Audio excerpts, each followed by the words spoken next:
In this video, you are going to see how to repeat text box automatically in multiple pages in Microsoft Word document, as you can see here. Let's get started. Here I have 3 pages and I want to repeat the text box. Let us go to Insert, go to Header, click on Edit Header.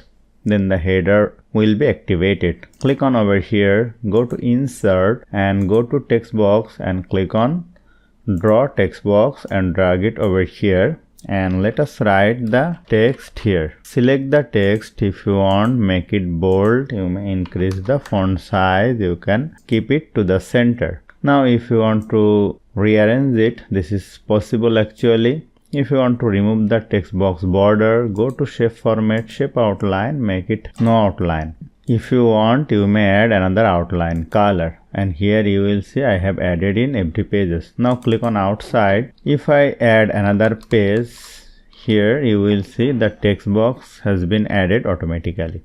So hope you found this video helpful. If you like this video, please share this video with your friends and family, and don't forget to subscribe. Thank you.